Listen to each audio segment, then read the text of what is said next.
I request protocol to escort His Excellency.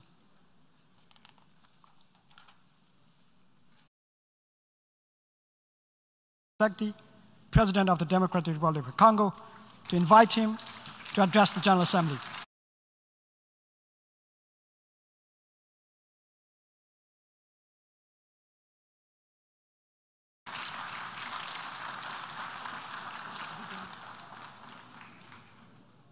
Monsieur le Président de l'Assemblée générale des Nations unies,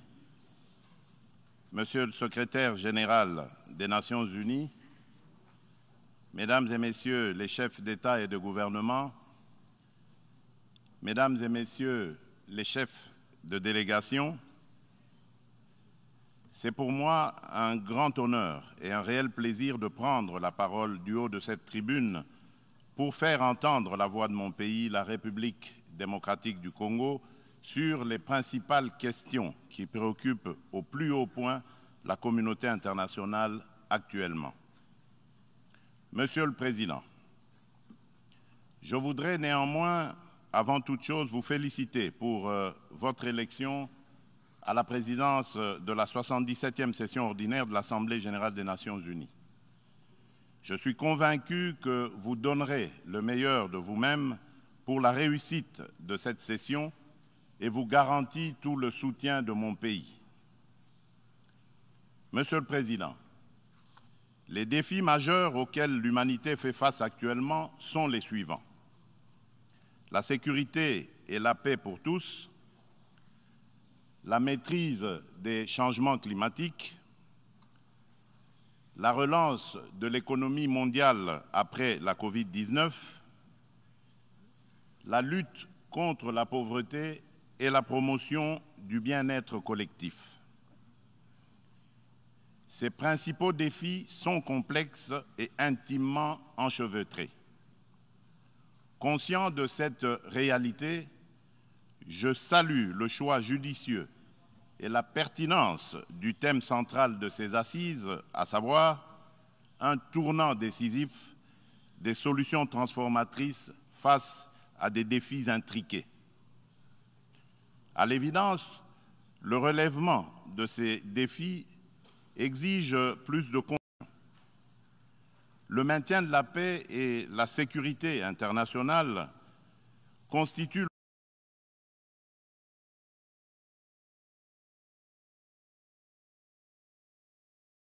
fondement et l'objectif primordial de la création de l'Organisation des Nations unies. Ni l'indifférence, ni l'immobilisme, ni l'attentisme de sa part ne sont par conséquent admissibles face à toute menace contre la paix et la sécurité internationale. À ce jour, la question de la sécurité et de la paix internationale se cristallise autour de la lutte contre le terrorisme ainsi que l'extinction des foyers de tension en Europe et en Afrique. En effet, le terrorisme n'a épargné aucun continent. Après l'Asie, l'Europe occidentale, l'Amérique du Nord, il se métastase en Afrique, où il a allumé le feu à plusieurs endroits et notre continent en paye un lourd tribut. Au Sahel, à l'Est, à l'Ouest, au centre et au sud de ce continent, les terroristes tuent par des expéditions barbares des populations innocentes et déstabilisent des États au nom de l'intégrisme religieux. Certes, des progrès remarquables ont été accomplis au Moyen-Orient dans la lutte contre ce fléau qui a battu de l'aile. Cependant, ce fléau est loin de s'essouffler et encore moins d'être éradiqué de notre planète. C'est pourquoi la République démocratique du Congo, une des victimes africaines de ce terrorisme, est membre de la coalition globale contre l'État islamique, interpelle la coalition et de celle du processus d'Aqaba. Les réactions, les déclarations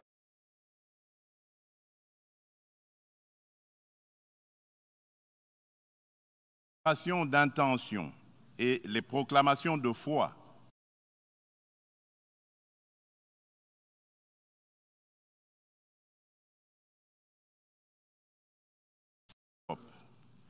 La guerre entre la Russie et l'Ukraine est une plaie béante dont le saignement atteint même l'Afrique lointaine et perturbe le commerce international à cause des dégâts collatéraux importants, notamment en matière d'approvisionnement en produits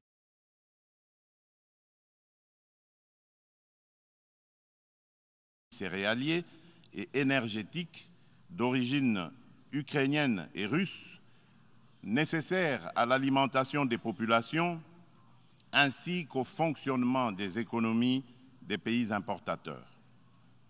Il est impératif que les Nations unies interviennent avec diligence et plus de fermeté pour éteindre ce brasier, et ce,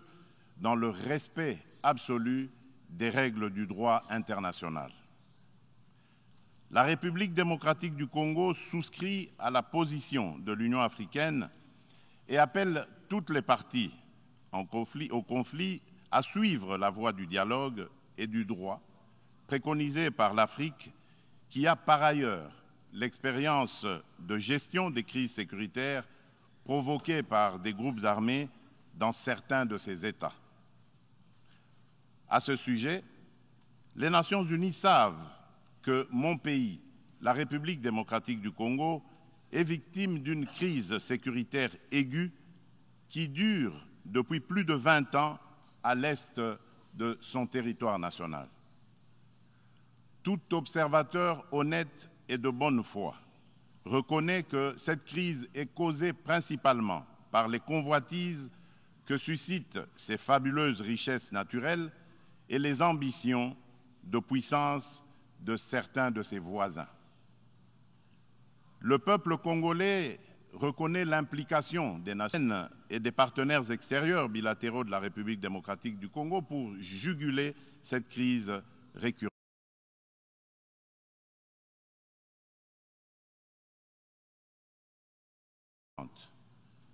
Il leur en est reconnaissant et s'incline devant le sacrifice de vaillants soldats de la paix qui ont perdu leur vie au front. En dépit des efforts internes inlassables, de la présence militaire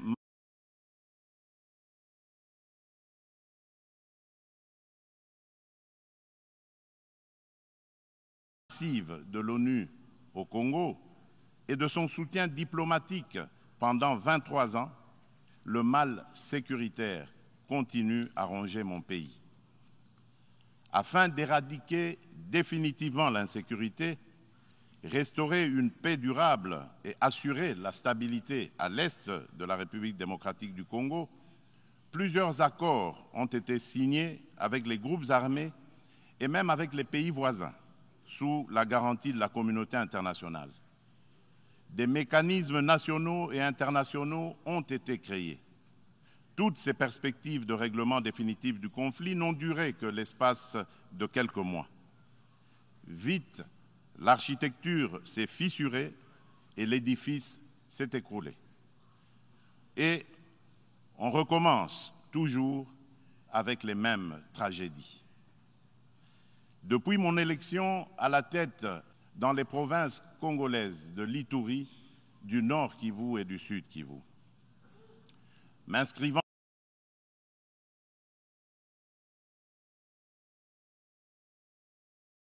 dans une philosophie de réconciliation avec nos voisins, je n'ai ménagé aucun effort pour rassurer les chefs d'État des pays limitrophes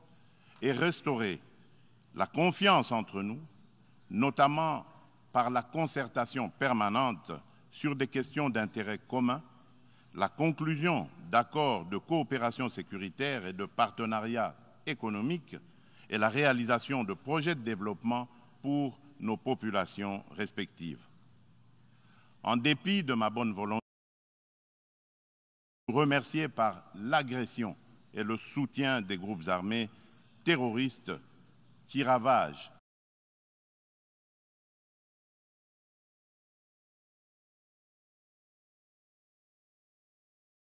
l'Est de la République démocratique du Congo. C'est le cas actuellement du Rwanda qui, au mépris du droit international, de la charte de l'ONU et de l'acte constitutif de l'Union africaine, a une fois de plus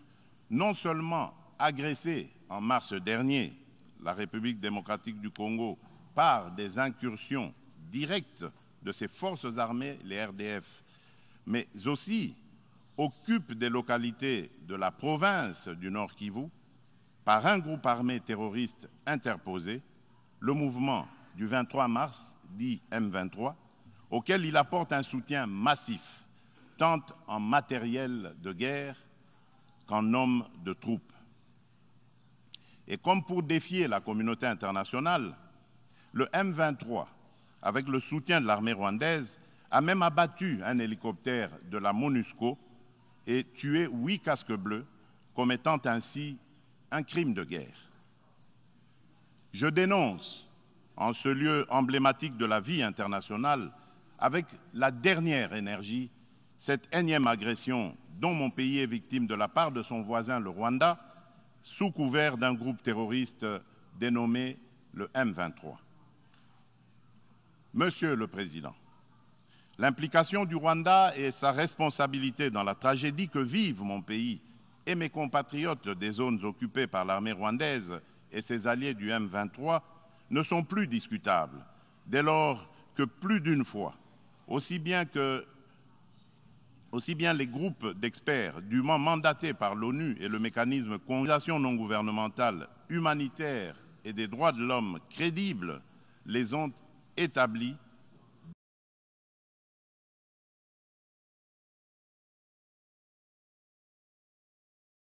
dans des rapports documentés et objectifs à la limite du scientifique. Au demeurant, pour éclairer la communauté congolaise, réitère sa demande au président du Conseil de sécurité de distribuer officiellement aux membres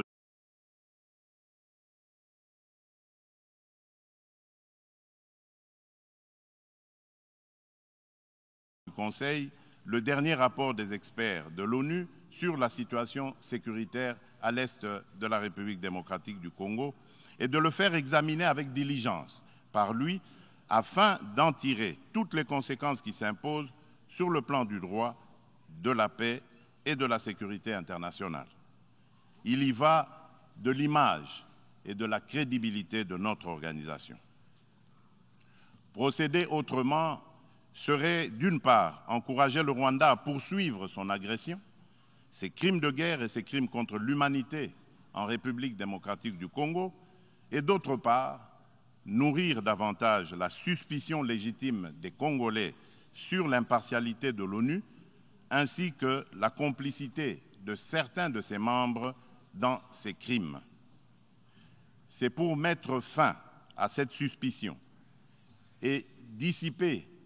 l'ambiguïté de certaines positions du Conseil de sécurité sur la crise sécuritaire à l'est de la RDC, ambiguïté qui excède la population congolaise et exacerbe la tension entre elle et la mission de l'ONU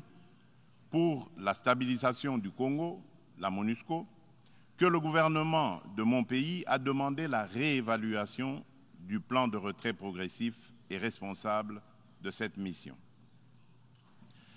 Cette démarche d'ajustement est exigée par le constat unanime, même au niveau le plus élevé de notre organisation, des faiblesses regrettables de la MONUSCO, ce qui affecte certainement l'efficacité et la légitimité de l'action, ne peut par conséquent nullement remettre en cause les relations entre mon pays et notre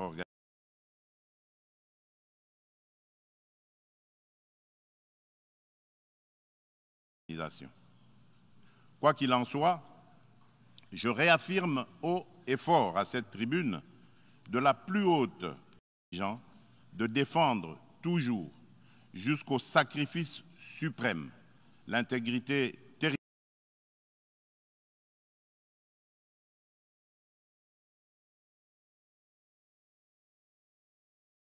territoriale, l'indépendance et la souveraineté de leur pays, dans le respect, bien sûr, du droit international et des engagements pris au sein des organisations internationales dont il est membre. C'est ici le lieu pour moi de préciser que l'État congolais et la société civile ne permettront jamais à quiconque de tenir le discours de la haine tribale, ethnique et raciale ou xénophobe dans notre pays. La Constitution de la République et les lois congolaises interdisent un tel discours et le sanctionnent sévèrement.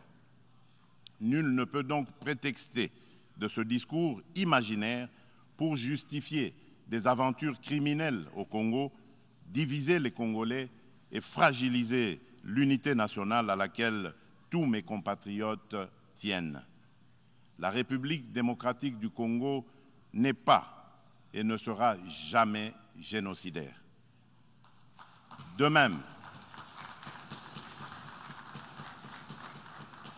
même, je soutiens que la prétendue collaboration que certains officiels congolais entretiendraient avec les opposants rwandais des forces démocratiques pour la libération du Rwanda, les FDLR, dont se servent les dirigeants rwandais pour justifier les agressions répétées de la RDC, est un alibi qui n'est corroboré par aucun fait à néant par les forces armées de la République démocratique du Congo, les FARDC, en étroite collaboration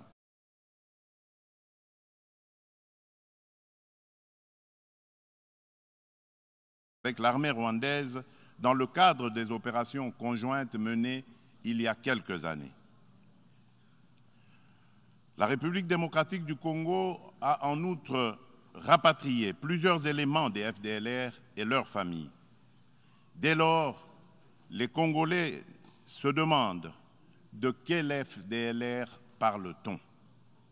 Quel est le mètre carré du territoire rwandais occupé par ces fantomatiques FDLR? À quel lieu précis du sol rwandais a-t-on jamais vu un jour un soldat congolais? Quoi qu'il en soit, la République démocratique du Congo reste disponible pour toute action répressive contre tout groupe armé qui tenterait de troubler la paix et la sécurité dans un pays voisin et dans la région des Grands Lacs. Monsieur le Président, le peuple congolais demande aux Nations unies, à l'Union africaine, aux communautés régionales africaines et aux partenaires de la République démocratique du Congo de ne plus se fier aux dénégations éhontées des autorités rwandaises et de contribuer plutôt au rétablissement de la sécurité, à la construction d'une paix durable et à la création de conditions nécessaires à une coopération fructueuse dans la région des Grands Lacs et pour le bien de tous. À cet effet, il est nécessaire de voir ceci. 1. Rendre effectif le retrait immédiat du M23 des localités occupées, le retour des déplacés congolais de ces localités à leur domicile et la cessation sans condition du soutien de l'armée rwandaise à ce groupe terroriste, selon l'esprit et la lettre de la feuille de déclaration successive du Conseil de sécurité de l'ONU, du Conseil de paix et de sécurité de l'Union africaine,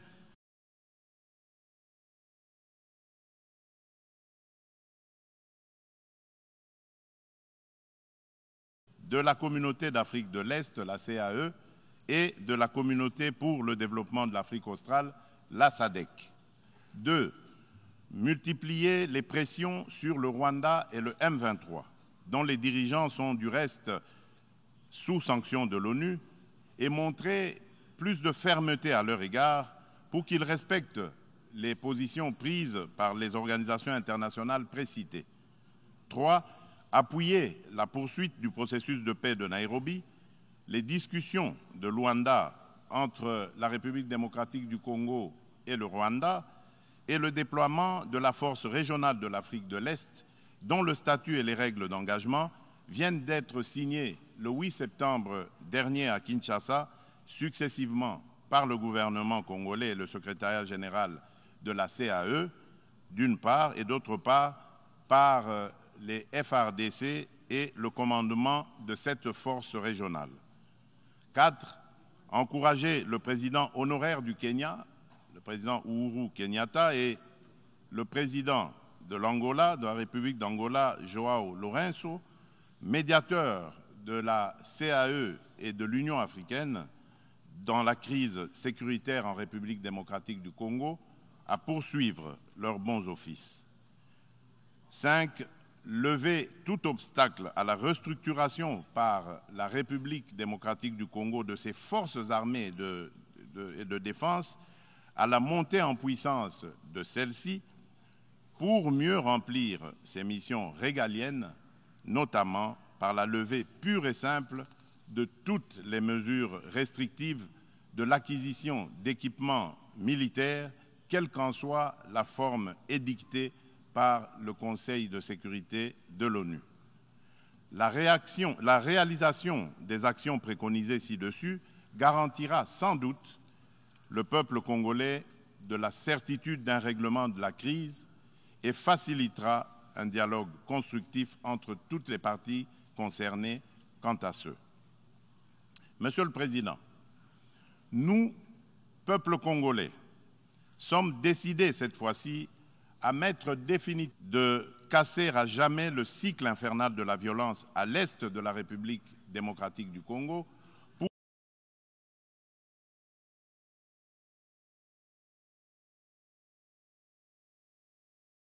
pour stabiliser la région des Grands Lacs afin de tirer le plus grand bénéfice de ses potentialités économiques ainsi que de sa riche. Ces changements posent deux problèmes fondamentaux, à savoir la mise en œuvre d'un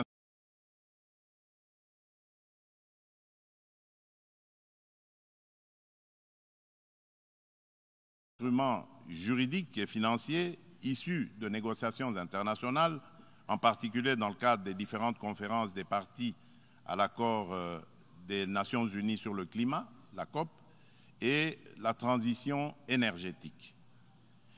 Il est temps, d'une part, de mettre fin à l'exécution sélective des engagements souscrits par les pollueurs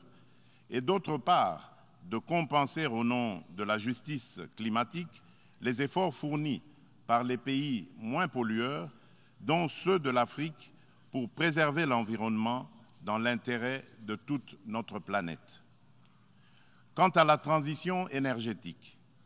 l'Afrique regorge suffisamment de sources d'énergie renouvelables et de matières premières susceptibles de contribuer à la mobilisation des alternatives crédibles à la double crise énergétique et écologique. De ce point de vue, il est important de relever que la République démocratique du Congo compte parmi les principaux producteurs de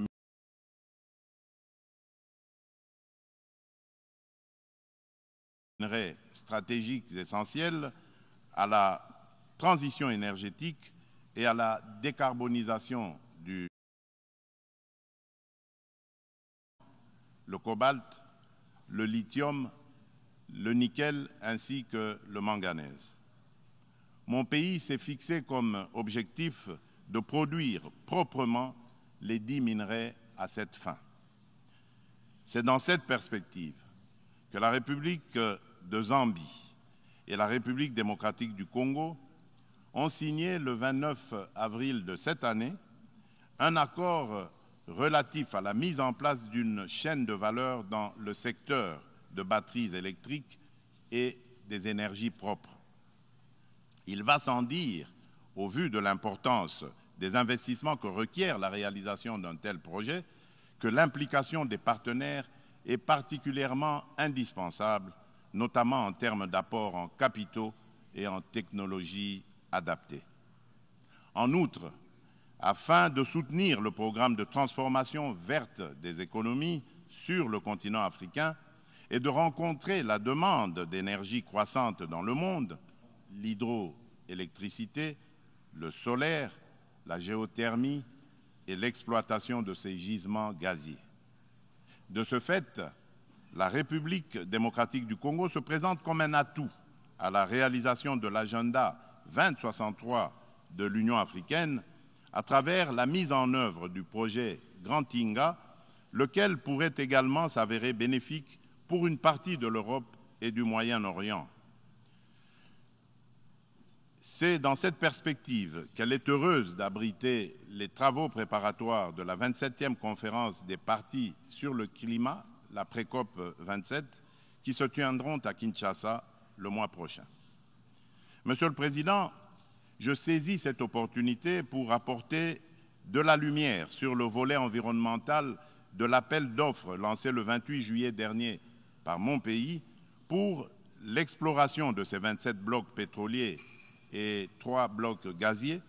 appel qui semble faire inutilement polémique sur la place publique internationale. À ce sujet, il convient de rappeler qu'aucun instrument juridique international pertinent ratifié par la République démocratique du Congo ne lui interdit d'exploiter ses ressources naturelles pour cause de protection de l'environnement ou par crainte de l'aggravation du réchauffement de la planète. Ensuite, l'accord de Paris de 2015 reconnaît aux pays en voie de développement le droit d'émettre le CO2 pour le développement, mais en prenant des précautions. Ainsi, le gouvernement de la République démocratique du Congo s'est fixé comme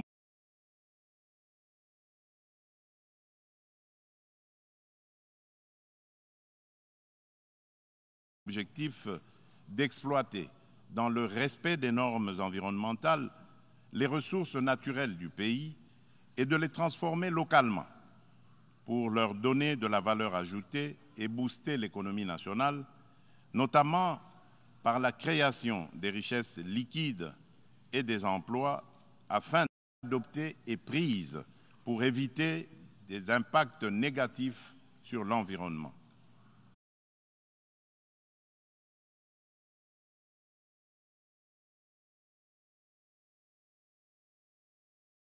Elle prévoit, à l'instar d'autres pays d'Afrique et d'Europe qui ont relevé ce défi, l'exercice de contrôles gouvernementaux efficaces. Il est question pour la République démocratique du Congo d'atteindre ses objectifs économiques et sociaux en préservant ses forêts et en continuant de demeurer le pays solution pour la lutte contre le réchauffement climatique. Mon pays reste ouvert à la coopération avec tout partenaire disposé à l'aider à l'atteindre ses objectifs. Sur le plan économique, le pari à gagner est celui de donner les chances de redressement aux économies des pays affaiblis par les effets collatéraux des changements climatiques et du coronavirus, afin de promouvoir une croissance économique mondiale équilibrée et de stopper l'aggravation de la pauvreté dans les pays en développement. Nous ne pouvons pas relever ce défi sans des efforts internes de bonne gouvernance au niveau national, ni investissement productif des richesses, ni transfert réel des ressources financières suffisantes à ceux qui en ont besoin. C'est pourquoi la République démocratique du Congo plaide pour la concrétisation de la proposition de cession par les pays riches d'un pourcentage de leurs droits de tirage. Conférence de Paris sur la relance des économies post-Covid-19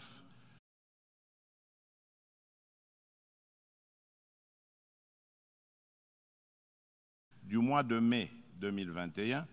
et appuyé par un engagement ferme du sommet du G20 d'octobre de la même année à Rome. En tout cas, toute facilité d'accès aux ressources additionnelles en faveur des pays éprouvés par les changements climatiques et la Covid-19 sera la bienvenue. De même, l'allègement du fardeau de la dette des pays à faible revenu devra demeurer une préoccupation permanente qu'il convient d'intégrer difficile par suite des effets pervers de la pandémie de Covid-19, la République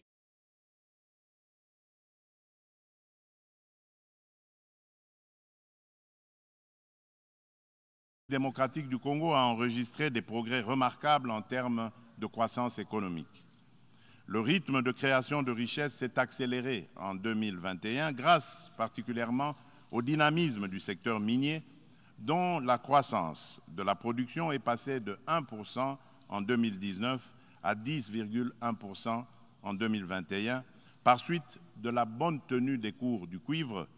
et du cobalt sur le marché international. Le taux d'inflation et celui de change du franc congolais sont restés relativement stables. Aussi, le Conseil d'administration du Fonds monétaire international a-t-il conclu favorablement la deuxième revue du programme soutenu par la Facilité élargie de crédit. Le Fonds monétaire international a exprimé son satisfecit sur les politiques macroéconomiques prudentes adoptées par le gouvernement de la République démocratique du Congo. Nous poursuivrons inlassablement ces politiques et l'effort d'amélioration du climat des affaires en cours pour promouvoir les investissements privés et les activités économiques en général. Monsieur le Président, la solidarité et la justice dans les relations entre les nations ont toujours été des facteurs de paix et de sécurité mutuelle car elles rapprochent les hommes et créent des liens d'interdépendance entre eux. À cet effet, la lutte contre la pauvreté et la promotion du bien-être collectif sont des digues. La République démocratique du Congo se félicite de l'action collective menée par la communauté internationale contre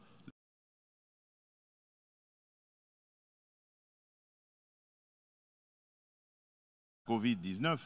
et salue l'initiative des États-Unis d'Amérique, New Feed the Future, pour financer l'agriculture afin de combattre la faim et l'insécurité alimentaire en Afrique par suite de la crise russo-ukrainienne et dont la République démocratique du Congo. Mon pays appelle à de telles actions et initiatives et non seulement contribue à résoudre les problèmes de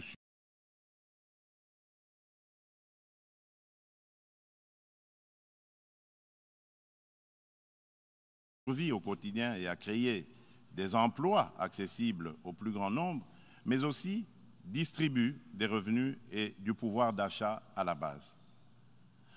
En revanche, au nom de la solidarité et de la justice internationale, nous nous posons des questions sur le maintien des sanctions contre le peuple du Zimbabwe, des sanctions qui, de plus, datent de l'époque du défunt président Robert Mugabe. Pourquoi notre organisation est-elle si silencieuse et si indifférente à cette injustice, à la limite du crime, contre un peuple innocent? En ma qualité de président en exercice de la Communauté pour le développement de l'Afrique australe, la SADC, je lance un appel pressant aux Nations unies de mettre tout en œuvre pour obtenir la levée immédiate des sanctions contre la République du Zimbabwe et son peuple.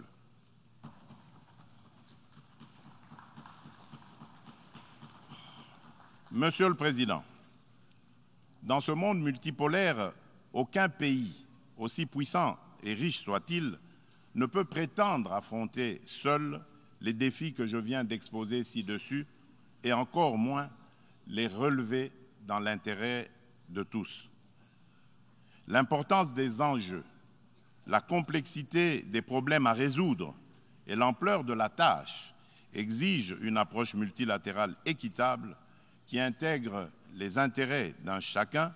et mutualise les énergies de tous dans le respect réciproque. C'est pourquoi la République, l'égalité de traitement et de toutes les parties prenantes,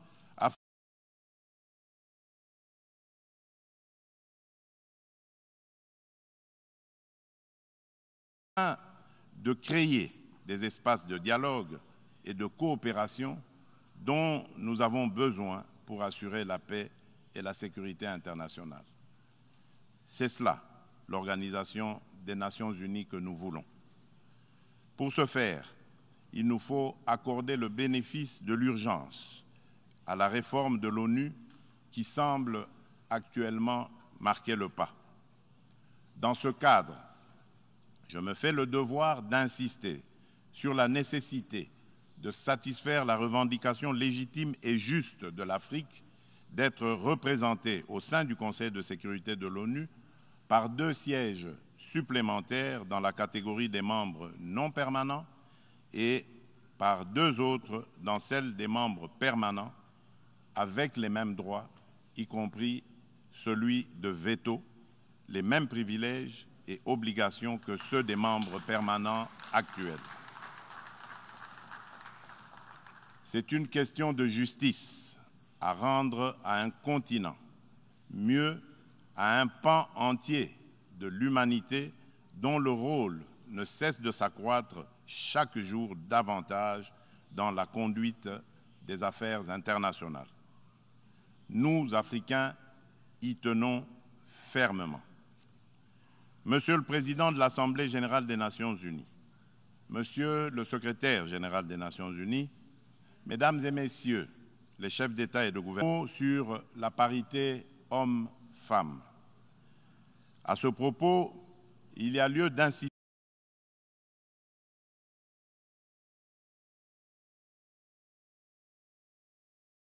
sur la nécessité de poursuivre les efforts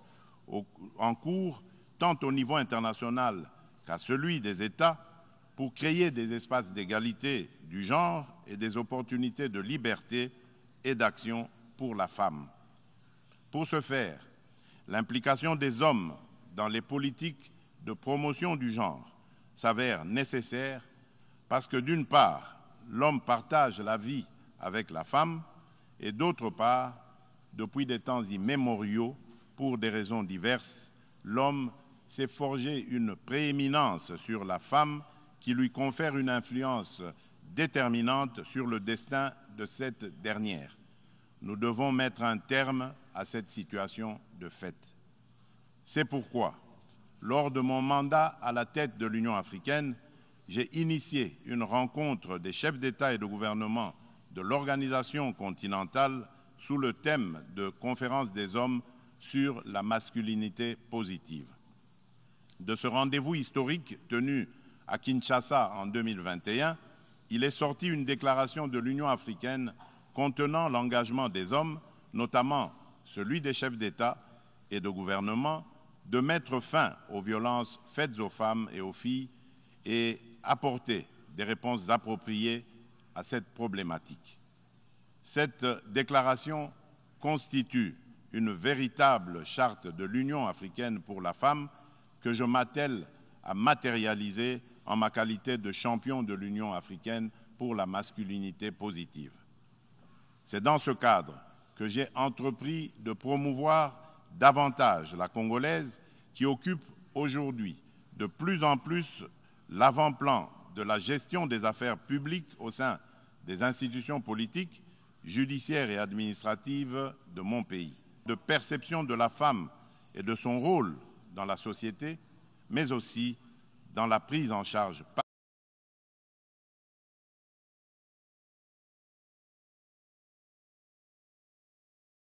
la femme elle-même de son destin. En effet, la parité n'est pas un cadeau fait à la femme, mais une de la 77e session ordinaire de l'Assemblée générale. Je vous remercie.